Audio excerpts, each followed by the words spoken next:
और खबरें तफसील से। एक इंतहाई खतरनाक और तबाही मचाने वाला समुद्री तूफान बिपरजॉय गुजरात के साहिल की तरफ बहुत तेज रफ्तारी के साथ बढ़ रहा है, जिसके पेश नजर साहिली इलाकों से लोगों को निकाला जा रहा है। एसडीआरएफ की 10 टीमें तैनात की गई हैं। मुंबई को भी हाई अलर्ट पर रखा गया है। कई ट्रेनें मनसूख कर दी गई हैं। तूफान की सूरत हाल को देखते हुए वजीर आजम नरेंद्र मोदी ने पीर को एक हंगामी मीटिंग की, जिसमें वजारत दाखिला, एनडीआरएफ और फौज के अफसरान मौजूद थे। साइक्लोन बिपरजॉय एक एक्सट्रीमली सीवियर साइक्लोन स्टॉर्म जैसे ईस्ट सेंट्रल अरेबियन सी और इसका आसपास जो नॉर्थ ईस्ट अरेबियन सी वहां केंद्रीभूत है। पोरबंदर से लगभग 300 किलोमीटर दूरी पे दक्षिण पश्चिम हिस्सा में केंद्रीभूत है। ये धीरे धीरे लगभग 5 किलोमीटर प्रति घंटा स्पीड में उत्तर की दिशा में बढ़ रहा है और ये 14 तारीख सुबह तक उत्तर दिशा में चलेगा आसपास। इसके बाद इसका दिशा परिवर्तन होगा और वीक भी धीरे धीरे थोड़ा होगा और एक वेरी सीवियर साइक्लोन स्टॉर्म जैसे with wind speed of 125 to 135 km/h, gusting to 150 km/h, Saurashtra Kutch coast और इसके आसपास पाकिस्तान कोस्ट को हिट करेगा 15 तारीख नून के आसपास। ये जो विंड स्पीड है 125 से 135 किलोमीटर प्रति घंटा और गस्टनेस 150 किलोमीटर प्रति घंटा, ये विंड स्पीड में लार्ज स्केल डैमेज हो सकता है। जो थेटेड हाउस है, जो टीन हाउस है, एस्बेस्टस हाउस है, ओल्ड पक्का हाउस है, इसके साथ साथ जो telephone lines, electric lines, telephone poles and electric poles bending हो सकता है, डिस्टर्बेड हो सकता है और बड़े बड़े ट्री अपरूटिंग हो सकता है, ट्री ब्रांच ब्रेकिंग भी हो सकता है और जो होर्डिंग्स वगैरह होते हैं वो सभी प्रोजेक्टाइल जैसे मूव करके ह्यूमन बींग्स को और व्हीकल्स वगैरह को भी अफेक्ट कर सकता है। ये विंड के अलावा कि हैवी रेनफॉल भी हम एक्सपेक्ट करें। 14 तारीख से हैवी रेनफॉल शुरू होगा और 15 तारीख से एक्सट्रीमली हैवी रेनफॉल होगा।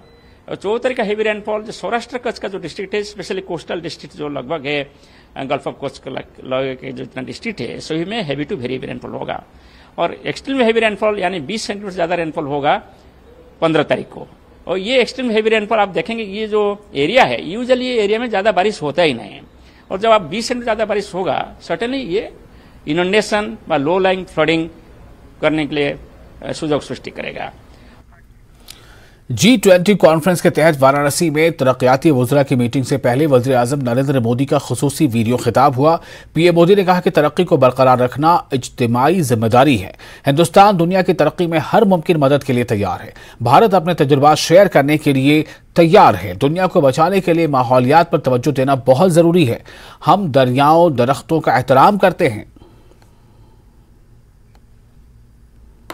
The countries of global south were severely impacted by the disruption created by the global COVID pandemic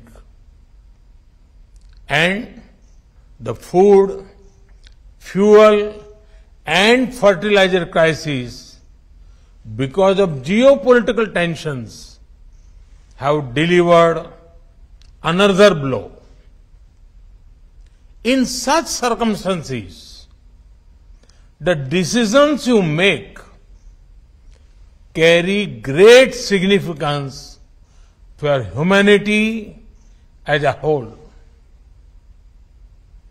I strongly believe that it is our collective responsibility not to let the sustainable development goals fall behind.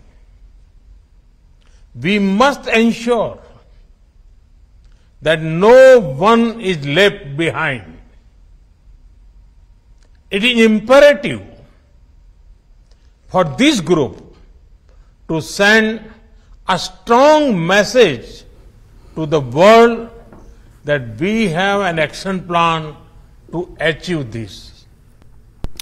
Madhya Pradesh के इंतखाबी साल में BJP और कांग्रेस